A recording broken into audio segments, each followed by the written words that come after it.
നമ്മൾ ലാസ്റ്റ് ചാപ്റ്ററിലേക്ക് കിടക്കുകയാണ്. ചാപ്റ്ററിൻ്റെ പേര് വേവ്സ്. കഴിഞ്ഞ ചാപ്റ്റർ ഓസിലേഷൻസ് ആയിരുന്നു. ഓസിലേഷൻസും വേവ്സും കുറച്ച് മാത്തമാറ്റിക്കൽ ആയിട്ടുള്ള ചാപ്റ്റേഴ്സാണ്. അപ്പോൾ കുറച്ച് മാത്സ് ബേസ് ഉണ്ടെങ്കിൽ മാത്രമാണ് ഇത് വളരെ എളുപ്പത്തിൽ പഠിച്ചു പോകാൻ പറ്റുക. ഇല്ലെങ്കിലും നിങ്ങൾക്ക് പഠിക്കാം, കുറച്ച് സ്ട്രെയിൻ എടുക്കണം എന്ന് മാത്രം. ഒന്ന് എഴുതി പഠിക്കണം. ആ കൺസെപ്റ്റ് മനസ്സിലാക്കാൻ കുറച്ചൊരു ബുദ്ധിമുട്ടുണ്ടാവും എന്ന് മാത്രം. എന്നാലും കാര്യങ്ങളൊക്കെ പൊതുവേ ഫിസിക്സിൻ്റെ ഭാഗത്ത് നിന്ന് മനസ്സിലാക്കാൻ വലിയ ബുദ്ധിമുട്ടൊന്നുമില്ല. അപ്പോൾ നമ്മൾ വേവ്സിനെ പറ്റിയാണ് പറയുന്നത്. എന്താണ് വേവ് എന്ന് പറഞ്ഞാൽ, നമ്മൾ ആദ്യമായിട്ട് വളരെ സിമ്പിളായിട്ട് നമ്മൾ വേവിനെ പറ്റി പറയുമ്പോൾ, ഒരു നിശ്ചലമായി കിടക്കുന്ന ഒരു കുളം, അതിലേക്ക് നമ്മളൊരു കല്ലിടുന്നു. അപ്പോൾ കല്ല് നമ്മളിടുമ്പോൾ നമ്മുടെ എനർജി കല്ലിന് കൊടുക്കുന്നു. കല്ലിൻ്റെ എനർജി വാട്ടറിൽ തട്ടുമ്പോൾ കല്ലിൻ്റെ എനർജി ആ വാട്ടർ സർഫസിലേക്ക് കൊടുക്കുന്നു. ആ വാട്ടർ സർഫസ് മോളിക്യൂൾസ് വൈബ്രേറ്റ് ചെയ്യുകയും ആ എനർജി കൈമാറ്റം ചെയ്യപ്പെടുക, അല്ലെങ്കിൽ എനർജി അങ്ങനെ ഒരു പൊസിഷനിൽ നിന്ന് മറ്റൊരു പൊസിഷൻ, ഒരു പോയിന്റിൽ നിന്ന് മറ്റൊരു പോയിന്റിലേക്ക് ഇങ്ങനെ കൈമാറ്റം ചെയ്യപ്പെടുകയാണ് ചെയ്യുക. അപ്പം അതുകൊണ്ടാണ് നമ്മൾ എന്ത് പറയുന്നത്, വേവ് എന്ന് പറഞ്ഞാൽ പ്രൊപ്പഗേഷൻ ഓഫ് എനർജിയാണ്. പ്രൊപ്പഗേഷൻ എന്ന് പറഞ്ഞാൽ transfer of energy from one point two another. ഇനി എന്തൊക്കെ തരത്തിലുള്ള വേവുകൾ ഉണ്ട്? പലതരത്തിലുള്ള വേവുകൾ ഉണ്ട്. നമുക്ക് കുറച്ച് എണ്ണങ്ങളെ പറ്റി നോക്കാം. ഒന്ന് ഇലക്ട്രോ മാഗ്നറ്റിക് വേവ്സ് ആണ്. വിശദമായിട്ട് നിങ്ങൾ അടുത്ത ക്ലാസ്സിൽ സെക്കൻഡ് ഇയറിൽ പഠിക്കും. ഒരു ചാപ്റ്ററിൻ്റെ പേര് തന്നെ ഇലക്ട്രോ മാഗ്നറ്റിക് വേവ്സ് എന്നാണ്. നമ്മൾ കാണുന്നത് ലൈറ്റ് ഇലക്ട്രോ മാഗ്നറ്റിക് വേവ് ആണ്. X ray, gamma ray, U V ray, അങ്ങനെ നമുക്ക് പരിചിതമായ പലരും ഈ ഇലക്ട്രോ മാഗ്നറ്റിക് സ്പെക്ട്രത്തിലുള്ളവരാണ്. അത്തരം ആ വേവുകളെ എല്ലാം ചേർത്ത് നമ്മൾ ഒരുമിച്ച് ഇലക്ട്രോ മാഗ്നറ്റിക് വേവ്സ് എന്ന് വിളിക്കും. ഇനി മെക്കാനിക്കൽ വേവ്സ്. എന്താണ് മെക്കാനിക്കൽ വേവ്സ്? നമുക്ക് പരിചയമുള്ള സൗണ്ട് വേവ്സ്, സീസ്മിക് വേവ്സ് എന്ന് പറഞ്ഞാൽ എർത്ത് കേക്ക് ഉണ്ടാകുമ്പോൾ ഉണ്ടാകുന്ന ആ വേവ്സിനാണ് സീസ്മിക് വേവ്സ് എന്ന് പറയുക.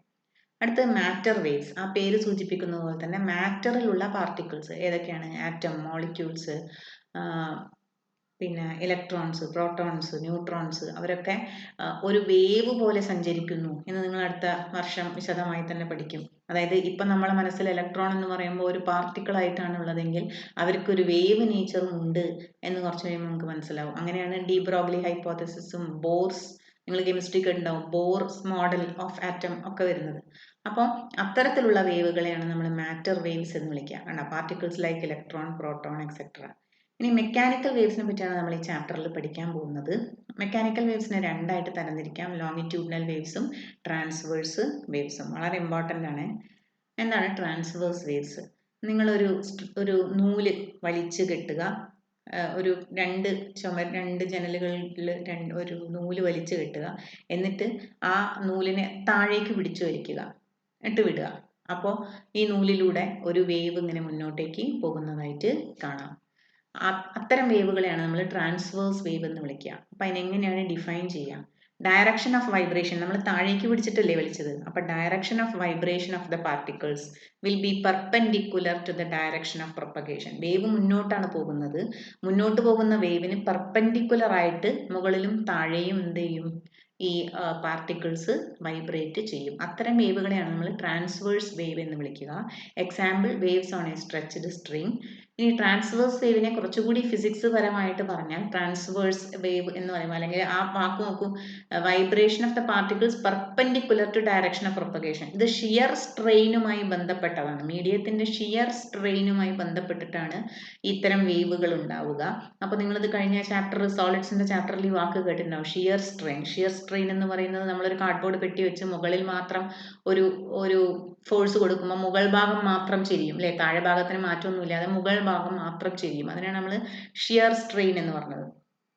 അപ്പോൾ ഇത്തരം ഷിയർ സ്ട്രെയിനുകൾ എവിടെ മാത്രമേ ഉണ്ടാവുള്ളൂ? സോളിഡ്സിൽ മാത്രമേ ഉണ്ടാവുള്ളൂ. ലിക്വിഡിലും ഗ്യാസിലും ഒന്നും ഷിയർ സ്ട്രെയിൻ ഇല്ല. നമ്മൾ മുകളിൽ വെച്ച് തള്ളിയാൽ മൊത്തം പാർട്ടിക്കിൾസും മുന്നോട്ടേക്ക് നീങ്ങുകയാണ് ചെയ്യുക.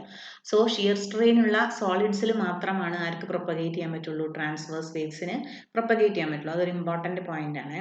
ഇനി ഇതുപോലെയാണ് ഉണ്ടാവുക. ഡയറക്ഷൻ ഓഫ് പ്രൊപ്പഗേഷൻ എക്സ് ആക്സിസിലൂടെ ആണെങ്കിൽ അതിനിങ്ങനെ പെർപെൻഡിക്കുലർ ആയിട്ടാണ് പാർട്ടിക്കിൾസ് വൈബ്രേറ്റ് ചെയ്യുക. നിങ്ങൾ വെള്ളത്തിൽ നമ്മളൊരു എന്തെങ്കിലും ഒരു പാർട്ടിക്കിൾ എടുത്തിട്ട്, കല്ല് താഴേക്ക് പോകും. ഒരു എന്താ പറയുക, ഒരു തെർമോക്കോളിൻ്റെ ഒരു കഷ്ണം എടുത്തിട്ടാൽ അത് ഒരു വേവ് ക്രിയേറ്റ് ചെയ്യും.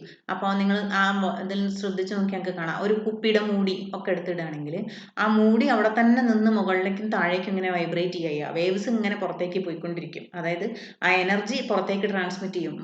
Direction of propagation of the wave പുറത്തേക്കായിരിക്കും, പക്ഷേ വൈബ്രേറ്റ് ചെയ്യുന്ന പാർട്ടിക്കിൾ ആ വേവിന് പെർപെൻഡിക്കുലർ ആയിട്ടാണ് വൈബ്രേറ്റ് ചെയ്യുക എന്ന് നിങ്ങൾക്ക് കാണാം.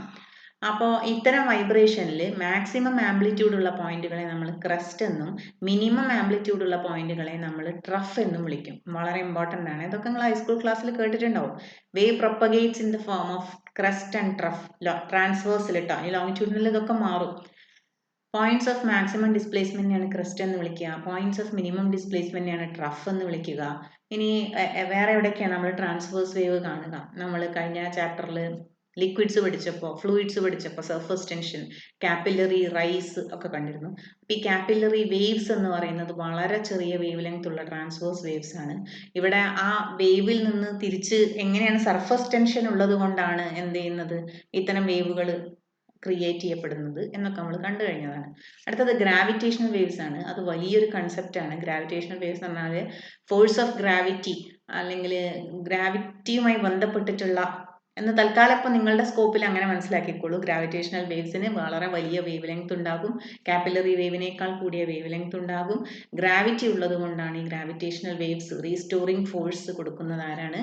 ഗ്രാവിറ്റിയാണ്. തൽക്കാലം ഈ രണ്ട് വാക്കുകളൊന്ന് കേട്ടിരിക്കുക എന്നുള്ള ഉദ്ദേശം മാത്രമേ ഉള്ളൂ കേട്ടോ. വിശദമായി പറയാനാണെങ്കിൽ ഒരുപാട് പറയേണ്ടി വരും. അടുത്തത് ലോങ്ങിറ്റ്യൂഡിനൽ വേവ്സ് ആണ്. അപ്പോൾ ട്രാൻസ്വേഴ്സ് വേവ്സ് നമ്മൾ കണ്ടു. അവിടെ ഡയറക്ഷൻ ഓഫ് പ്രൊപ്പഗേഷന് പെർപെൻഡിക്കുലർ ആണ് direction of vibration of the particle. Longitudinal waves എന്ന് പറഞ്ഞാൽ നിങ്ങൾ നേരത്തെ കെട്ടിയ രണ്ട് ജനലിൽ ഒരു വലിയ സ്പ്രിങ് കെട്ടുക, എന്നിട്ട് സ്പ്രിങ്ങിൻ്റെ ഒരു 4-5 സ്പ്രിങ്ങിനെ ചേർത്ത് പിടിക്കുക, എന്നിട്ട് അതിനെ അങ്ങോട്ട് വിടുക. അപ്പോൾ എന്ത് സംഭവിക്കും? ഈ 4-5 സ്പ്രിങ്ങുകൾ ആദ്യം ചേർന്ന് നിൽക്കും, പിന്നെ കുറച്ച് അപ്പോൾ തൊട്ടപ്പുറത്ത് കുറച്ച് വിട്ട് നിൽക്കുന്ന 4-5 സ്പ്രിങ് ഉണ്ടാവും. അതിനുശേഷം വീണ്ടും 4-5 ചേർന്ന് നിൽക്കും, വീണ്ടും വിട്ട് നിൽക്കും, വീണ്ടും ഉയർന്ന് നിൽക്കും. അങ്ങനെയാണ് ഉണ്ടാവുക ആ വൈബ്രേഷൻ എന്ന് പറയുന്നത്. അതായത് direction of the vibration of particle parallel ആയിരിക്കും എന്തിന്? Direction of propagation. അത്തരത്തിലുള്ള വേവ്സിന് ഒരു എക്സാമ്പിൾ ആണ് സൗണ്ട് വേവ്. വളരെ ഇമ്പോർട്ടൻ്റ് ആയിട്ടുള്ള ഒരു സെന്റൻസ് ആണ് കേട്ടോ. Sound wave is a longitudinal wave. അപ്പോൾ waves travel in the form of compressions and rarefactions. പ്രഷറുമായി ബന്ധപ്പെട്ടതാണ്, അതുകൊണ്ടാണ് ഈ കംപ്രഷൻ എന്ന വാക്ക് ഉപയോഗിച്ചത്. നമ്മൾ കുറച്ച് കഴിയുമ്പോൾ കാണും. അപ്പോൾ കംപ്രഷൻ എന്ന് പറഞ്ഞാൽ നമ്മളിപ്പോൾ 4-5 സ്പ്രിങ്ങുകൾ ചേർത്ത് വെച്ചില്ലേ, ആ ഒരു സ്ഥലത്തിനെയാണ് നമ്മൾ കംപ്രഷൻ എന്ന് വിളിക്കുക. കുറച്ചപ്പുറത്ത് അവരിങ്ങനെ വിട്ട് നിൽക്കുന്ന സ്ഥലങ്ങളുണ്ടാവും, അതിനെയാണ് നമ്മൾ റാരിഫാക്ഷൻ എന്ന് വിളിക്കുക. അപ്പോൾ ലോങ്ങിറ്റ്യൂഡിനൽ വേവ്സിന് ഏത് മീഡിയത്തിലൂടെയും സഞ്ചരിക്കാനാവും. പ്രഷർ ഡിഫറൻസ് ആണ് ഞാൻ പറഞ്ഞല്ലോ. അപ്പോൾ അത് സോളിഡിലും ലിക്വിഡിലും ഗ്യാസിലും ഒക്കെ ഉണ്ടാവും. അതുകൊണ്ട് തന്നെ ലോങ്ങിറ്റ്യൂഡിനൽ വേവ്സിന് ഏത് മീഡിയത്തിലൂടെയും സഞ്ചരിക്കാനാവും. വളരെ ഇമ്പോർട്ടൻ്റ് ആയിട്ടുള്ളൊരു പോയിന്റ് ആണ്. Displacement relation in A progressive wave. എന്താ പ്രോഗ്രസീവ് വേവ് എന്ന് പറഞ്ഞാൽ? മുന്നോട്ടേക്ക് പോയിക്കൊണ്ടിരിക്കുന്ന ഒരു വേവിനെ, അല്ലെങ്കിൽ ഒറിജിനിൽ നിന്നും ദൂരേക്ക് പോയിക്കൊണ്ടിരിക്കുന്ന ഒരു വേവിനെയാണ് നമ്മൾ എന്ത് വിളിക്കുക? പ്രോഗ്രസീവ് വേവ് എന്ന് വിളിക്കുക. ഇനി നോക്കൂ, ഈ ചിത്രം നോക്കൂ. ആദ്യത്തെ ഗ്രാഫിൽ ഡിസ്പ്ലേസ്മെന്റ് വൈ ആക്സിസിലും ഡിസ്റ്റൻസ് അല്ലെ, പാർട്ടിക്കിളിന്റെ ഡിസ്പ്ലേസ്മെന്റ് വൈ ആക്സിസിലും പാർട്ടിക്കിളിന്റെ ഡിസ്റ്റൻസ് പിന്നെ എക്സ് ആക്സിസിലുമാണ് പ്ലോട്ട് ചെയ്തതെങ്കിൽ നോക്കൂ, മാക്സിമം പാർട്ടിക്കിളിന്റെ ആ ഒരു ദൂരമാണ് ഈ കാണിക്കുന്നത്. പാർട്ടിക്കിൾ നീങ്ങുന്ന അതിനെയാണ് കാണിക്കുന്നത്. മാക്സിമം ഡിസ്പ്ലേസ്മെന്റ് നമ്മൾ ആംപ്ലിറ്റ്യൂഡ് എന്ന് വിളിക്കുക. രണ്ട് ക്രസ്റ്റുകൾ തമ്മിലുള്ള ദൂരം, അതിനാണ് നമ്മൾ ഒരു വേവ് ലെങ്ത് എന്ന് വിളിക്കുക. Wave length is the distance between 2 successive crests അല്ലെങ്കിൽ 2 സക്സസീവ് ട്രഫ്സ്. ഇത് വളരെ നന്നായിട്ട് വിക്ടേഴ്സിൽ നോക്കിയാൽ നിങ്ങൾക്ക് കാണാം കേട്ടോ. ഇതിങ്ങനെ സ്റ്റില്ലായിട്ടുള്ള ഒരു ചിത്രം ആയതുകൊണ്ടാണ്. വിക്ടേഴ്സ് ചാനലിൽ അന്നത്തെ ആ ക്ലാസ്സിൽ വളരെ കൃത്യമായിട്ട് ഈ വേവ് ഇങ്ങനെ ഓടിക്കളിക്കുന്നത് നിങ്ങൾക്ക് കാണാം. അപ്പോൾ ഈ കൺസെപ്റ്റ് കുറച്ചുകൂടി ക്ലിയർ ആവും. ഏതായാലും രണ്ട് ക്രസ്റ്റുകൾക്കിടയിലുള്ള ആ ദൂരത്തെയാണ് നമ്മൾ എന്ത് വിളിക്കുന്നത്? ഒരു ലാംഡ, വേവ് ലെങ്ത് ലാംഡ എന്ന് വിളിക്കുന്നത്. ഇതേ ഗ്രാഫ് നമ്മൾ ടൈമും ഡിസ്പ്ലേസ്മെന്റും വെച്ച് പ്ലോട്ട് ചെയ്താൽ വീണ്ടും രണ്ട് ക്രസ്റ്റുകൾക്കിടയിലുള്ള സമയത്തെയാണ് നമ്മൾ ഒരു ടൈം പീരിയഡ് എന്ന് വിളിക്കുന്നത്. The time between 2 successive crest, അതിനാണ് നമ്മളൊരു ടൈം പീരിയഡ് എന്ന് വിളിക്കുക. അതായത് ഒരു ഓസിലേഷൻ കംപ്ലീറ്റ് ചെയ്യാൻ വേണ്ട സമയമാണല്ലോ, അതിനെയാണ് നമ്മൾ എന്ത് വിളിക്കുക? ടൈം പീരിയഡ് എന്ന് വിളിക്കുക. അപ്പോൾ അതിനെ നമ്മൾ വേവ് ആയിട്ട് റെപ്രസെന്റ് ചെയ്യുമ്പോൾ രണ്ട് ക്രസ്റ്റുകൾ തമ്മിലുള്ള ഡിസ്റ്റൻസിനെയാണ് നമ്മൾ എന്ത് വിളിക്കുക? അല്ലെങ്കിൽ ഒരു ക്രസ്റ്റിൽ നിന്നും മറ്റൊരു ക്രസ്റ്റിലേക്ക് എത്താൻ വേണ്ട സമയത്തെയാണ് നമ്മൾ ടൈം പീരിയഡ് എന്ന് വിളിക്കുക. അപ്പോൾ ഈ രണ്ട് ഗ്രാഫിൽ നിന്ന് നോക്കിയാൽ നിങ്ങൾക്ക് മനസ്സിലാവും എന്ത്? വേവ് ലെങ്ത്തും ടൈം പീരിയഡും എല്ലാ വേവുകൾക്കും ഉള്ള ഒരു ഫാക്ടറാണെന്നും ഒരു കോമൺ ഫാക്ടറാണെന്നും മനസ്സിലാവും. പൊതുവേ വേവിന് ഒരു സൈൻ ഫംഗ്ഷനോ കോസ് ഫംഗ്ഷനോ ഒക്കെ ആവാം. അതുപോലെയാണല്ലോ ആ ഗ്രാഫ് ഉള്ളത്. അപ്പോൾ അതുകൊണ്ട് നമ്മളൊരു സൈൻ ഫംഗ്ഷൻ ഉപയോഗിച്ച് നമ്മൾ ഈ വേവിൻ്റെ ഡിസ്പ്ലേസ്മെൻറ്റിനെ റെപ്രസെൻറ്റ് ചെയ്യാൻ പോവുകയാണ്. അപ്പോൾ ആംപ്ലിറ്റ്യൂഡുള്ള ഒരു പാർട്ട് ഉണ്ടാവും, ഡിസ്പ്ലേസ്മെൻറ്റ് ആംപ്ലിറ്റ്യൂഡുള്ള പാർട്ട് ഉണ്ടാവും, സൈൻ ഫംഗ്ഷൻ ആണ്. അപ്പോൾ സൈൻ ഫംഗ്ഷൻ്റെ ഈ ഫംഗ്ഷൻ അല്ലെങ്കിൽ ആർഗ്യുമെൻറ്റിൽ എന്തൊക്കെ വേണം? വേവ് ലെങ്ത്തിനെ റെപ്രസെൻറ്റ് ചെയ്യുന്ന ഒരു ടേം വേണം, ടൈം പീരിയഡിനെ റെപ്രസെൻറ്റ് ചെയ്യുന്ന ഒരു ടേം വേണം. ഒപ്പം തന്നെ നമ്മൾ കഴിഞ്ഞ ചാപ്റ്ററിലൊക്കെ കണ്ട മാതിരി ഒരു ഫേസ് ഡിഫറൻസ് ഉണ്ടെങ്കിൽ അതിനെയും റെപ്രസെൻറ്റ് ചെയ്യുന്ന ഒരു ടേം വേണം. അപ്പോൾ അതുകൊണ്ടാണ് ഈ ടേമിൽ എന്തൊക്കെ വന്നത്? A sine K X omega T phi എന്നീ ടേമുകളൊക്കെ വന്നത്. എല്ലാം പ്ലസ് അല്ലേ വേണ്ടത് എന്ന് ചോദിക്കുന്നതിനുള്ള ഉത്തരം എന്താ വെച്ചാൽ K X plus omega T എന്ന് പറയുമ്പോൾ സമയവും ഇങ്ങനെ മുന്നോട്ടേക്ക് പോയിക്കൊണ്ടേയിരിക്കുന്ന ഒരു സംഗതിയാണ്. അതുപോലെ തന്നെ ഡിസ്റ്റൻസ് അല്ലെങ്കിൽ വേവ് ലെങ്ത് എന്നൊക്കെ പറഞ്ഞാൽ ഡിസ്റ്റൻസ് എന്ന് പറയുമ്പോൾ ഡിസ്റ്റൻസും പ്രോഗ്രസീവ് വേവിന് എന്താണ്? പോസിറ്റീവ് ക്വാണ്ടിറ്റിയാണ്, കൂടിക്കൊണ്ടേയിരിക്കുന്ന ഒരു സംഗതിയാണ്. അപ്പോൾ ഈ സൈൻ ഫംഗ്ഷൻ്റെ ഈ ആർഗ്യുമെന്റ് ഇങ്ങനെ കൂടിപ്പോകുന്ന ഒരു ഫംഗ്ഷൻ ആകുമ്പോൾ അത് ഒരു ബുദ്ധിമുട്ടാണ് റെപ്രസെൻറ്റ് ചെയ്യാൻ, അല്ലെങ്കിൽ അതിൻ്റെ വാല്യൂ കണ്ടെത്താനൊക്കെ ഒരു ബുദ്ധിമുട്ടാവും. അതുകൊണ്ടാണ് നമ്മൾ എന്ത് ചെയ്യുന്നത്? രണ്ട് ടേമും പോസിറ്റീവായി വരുന്ന സമയത്ത് നമ്മൾ ഒരു ടേമിന് എന്താക്കി കൊടുത്തു? നെഗറ്റീവ് ആക്കി കൊടുത്തു. അതുകൊണ്ടാണ് കണ്ടോ ഇതിങ്ങനെ വന്നത്. എന്താണ്? പോസിറ്റീവ് എക്സ് ഡയറക്ഷനിൽ മുന്നോട്ട് പോകുന്ന ഒരു വേവിനെ റെപ്രസെൻറ്റ് ചെയ്യുന്ന ഇക്വേഷൻ ആണിത്. ഈ ഇക്വേഷൻ വളരെ ഇമ്പോർട്ടൻ്റ് ആണ്, ഓർത്ത് വെച്ചാലേ പ്രോബ്ലം ചെയ്യാൻ പറ്റൂ. y of xt is equal to a sin kx minus omega t plus 5. അപ്പം നെഗറ്റീവ് എക്സ് ഡയറക്ഷനിൽ നീങ്ങുന്ന ഒരു വേവിനെ എങ്ങനെ റെപ്രസെൻറ്റ് ചെയ്യും? y of xt is equal to a sin kx plus omega t plus 5. Where k is a constant. അതിന് നമ്മൾ propagation constant അല്ലെങ്കിൽ angular wave number എന്ന് വിളിക്കും. k is equal to 2 pi lambda. ഓർത്ത് വെക്കണേ. ഈ ഇക്വേഷനിൽ എല്ലാ ടേംസും നിങ്ങൾക്ക് അറിയാം. y എന്ന് പറയുന്നത് ഡിസ്പ്ലേസ്മെന്റ് ആണ്. ആസ് എ ഫംഗ്ഷൻ ഓഫ് കണ്ടോ പൊസിഷൻ ടേം ഉണ്ടാവും, ടൈം ടേം ഉണ്ടാവും. As A function of position X and time T. A എന്ന് പറയുന്നത് ആംപ്ലിറ്റ്യൂഡ് ഓഫ് വേവ് ആണ്. ഒമേഗ എന്ന് പറയുന്നത് ആംഗുലാർ ഫ്രീക്വൻസി ആണ്. കെ എന്ന് പറയുന്നത് ആംഗുലാർ വേവ് നമ്പർ അല്ലെങ്കിൽ പ്രൊപ്പഗേഷൻ കോൺസ്റ്റന്റ് എന്ന് പറയുന്നതാണ്. K X minus omega T plus 5 ഈ ആർഗ്യുമെന്റ് മൊത്തത്തിൽ, ഈ ഫംഗ്ഷൻ മൊത്തത്തിൽ ഇതിനെയാണ് നമ്മൾ ഇനീഷ്യൽ ഫേസ് ആംഗിൾ എന്ന് വിളിക്കുക. ഇതിനെ മൊത്തത്തിൽ ഫേസ് ആംഗിൾ ഫൈ അല്ലേ ഫേസ് ആംഗിൾ? നോക്കൂ, X equal to X is equal to 0, T U എന്താവും? 0 ആവും അല്ലേ? സമയം ഡിസ്പ്ലേസ്മെന്റ് 0 ആവുന്നു. അപ്പോൾ സമയത്തെ നമ്മൾ 0 ആക്കി എടുക്കുകയാണെങ്കിൽ ഈ ഫംഗ്ഷനിൽ ഈ ഫൈ മാത്രമേ ഉള്ളൂ. ആ ഫൈനെയാണ് നമ്മൾ എന്ത് വിളിക്കുക? ഇനീഷ്യൽ ഫേസ് ആംഗിൾ എന്ന് വിളിക്കുക. ഒരു പ്രോബ്ലം ചെയ്യാം. A wave traveling along a string is described by y of xt is equal to 0.005 sin 80x minus 3t in which numerical constants are in SI units. അതായത് amplitude 0.005 മീറ്ററിലാണ്, k അതായത് 80 എന്ന് പറയുന്നത് 2 pi by lambda radian per മീറ്ററിലാണ്, 3 omega t 3 എന്ന് പറയുന്നത് radian per സെക്കൻഡിലാണ്. Calculate amplitude കാണാൻ പറഞ്ഞിട്ടുണ്ട്, വേവ് ലെങ്ത് പറഞ്ഞിട്ടുണ്ട്, പീരിയഡ് ആൻഡ് ഫ്രീക്വൻസി കാണാൻ പറഞ്ഞിട്ടുണ്ട്.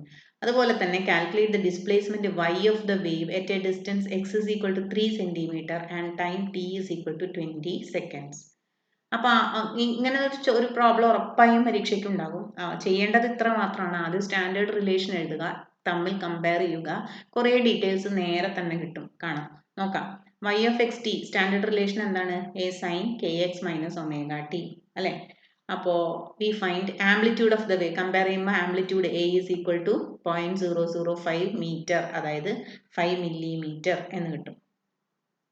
Angular wave number k and angular frequency omega കാണാൻ പറയണല്ലോ. ആംഗുലാർ അപ്പോൾ k എന്ന് പറയുന്നത് എന്താണ്? എക്സിനോട് ചേർന്നുള്ള സാധനമാണ്. എന്താണ്? എത്രയാണത്? 80 ആണ്, 80 per meter.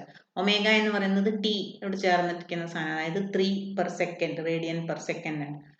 സോ എന്താണ്? ലാംഡ എങ്ങനെ കിട്ടും? k is equal to 2 pi by lambda or lambda is equal to 2 pi by k. 2 pi by 80 ചെയ്യുമ്പോൾ 7.85 centimeter കിട്ടും. ഇത് ചെയ്യുമ്പോൾ ഒരു കാര്യം ശ്രദ്ധിക്കണം. ഈ പൈ എന്ന് പറയുന്നത് 3.14 ആണ് കേട്ടോ. റേഡിയനിലാണല്ലോ മെഷർമെന്റ് തന്നിട്ടുള്ളത്. കണ്ടോ? റേഡിയനിലാണ്. സോ ഈ പൈ എന്നുള്ളത് എന്തെടുക്കണം? 3.14 എന്നാക്കിയിട്ട് എടുക്കണം. ഇനി അതുപോലെ t, omega is equal to 2 pi by t അല്ലെങ്കിൽ t is equal to 2 pi by omega. ഒമേഗയുടെ വാല്യൂ തന്നിട്ടുണ്ട് 2 pi by 3. സോ 2.09 seconds എന്ന് കിട്ടും. അവിടെയും പൈ ഇസ് ഈക്വൽ ടു 3.14 എന്ന് എടുക്കണം കേട്ടോ. ഫ്രീക്വൻസി ന്യൂ എങ്ങനെയാണ് കിട്ടുക? 1/t കണ്ടാൽ മതി. അപ്പോൾ 0.48 ഹേർട്സ് എന്ന് കിട്ടും. അടുത്ത ചോദ്യം എന്താ? Find the displacement y of the wave at a distance x is equal to 30 centimeter and time t is equal to 20 seconds. അപ്പോൾ നമ്മൾ വീണ്ടും സ്റ്റാൻഡേർഡ് റിലേഷൻ എഴുതാം. എന്താണ്? y is equal to a sin kx minus omega t. അതിൽ എയുടെ value substitute ചെയ്യുക. Sign കെയുടെ value പ്രോബ്ലത്തിലുണ്ട്. എക്സിന് പകരം എന്ത് സബ്സ്റ്റിറ്റ്യൂട്ട് ചെയ്യുക? 30 എന്ന് സബ്സ്റ്റിറ്റ്യൂട്ട് ചെയ്യുക. മൈനസ് ഒമേഗയുടെ വാല്യൂ പ്രോബ്ലത്തിൽ തന്നിട്ടുണ്ട്. ഇൻറ്റു ടിക്ക് പകരം എന്ത് സബ്സ്റ്റിറ്റ്യൂട്ട് ചെയ്യുക? 20. അപ്പോൾ 0.005 സൈൻ 80 ഇൻറ്റു 0.3 മൈനസ് 3 ഇൻറ്റു 20. നിങ്ങൾ ഈ ബ്രാക്കറ്റിലുള്ളത് മാത്രം ആദ്യം ചെയ്താൽ സൈൻ -36 എന്നാണ് കിട്ടുക. സൈൻ -36 റേഡിയനിലാണെന്ന് നമ്മൾ പറഞ്ഞു. അപ്പോൾ റേഡിയൻ മോഡിലിട്ടിട്ട് വേണം അത് ചെയ്യാൻ. റേഡിയൻ എന്നുള്ള നിങ്ങളുടെ കാൽക്കുലേറ്ററിലെ ഓപ്ഷനിൽ പോയിട്ട് അല്ലെങ്കിൽ മോഡിൽ പോയിട്ട് റേഡിയൻ എന്നുള്ള മോഡിലേക്ക് മാറ്റുക.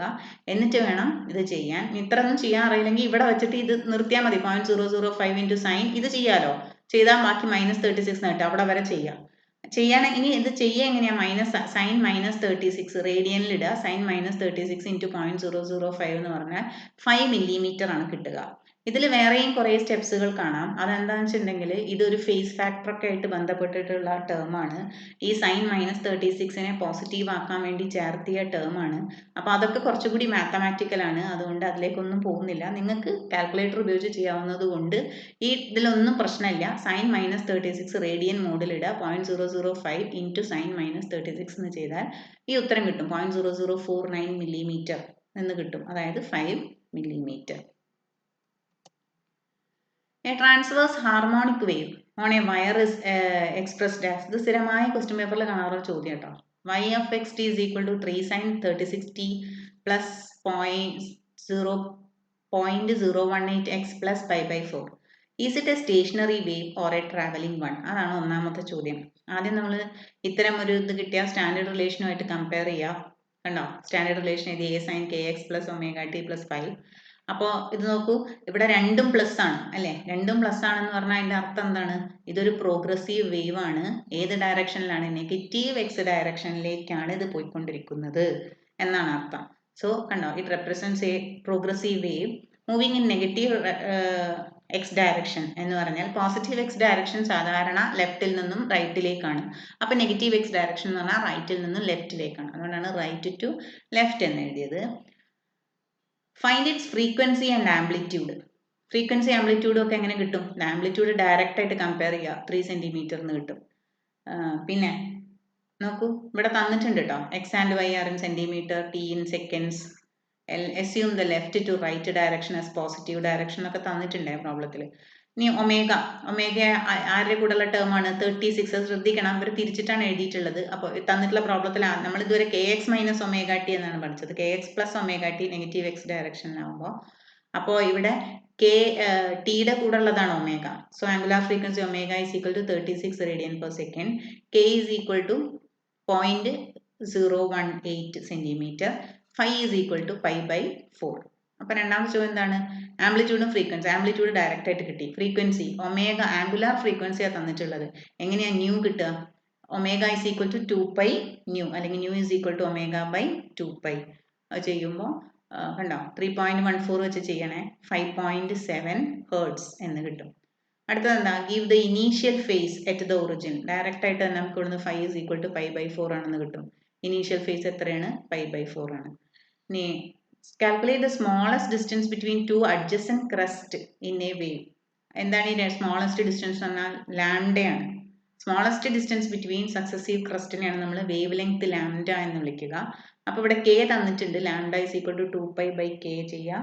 അപ്പോൾ 2π by 0.018 ചെയ്യുക. 349 സെൻറ്റിമീറ്റർ എന്ന് കിട്ടും. അപ്പോൾ ഇത്രയാണ് ഈ സെക്ഷനിൽ പറയാനുള്ളത്. അടുത്ത ക്ലാസ്സിൽ കാണാം. Thank you.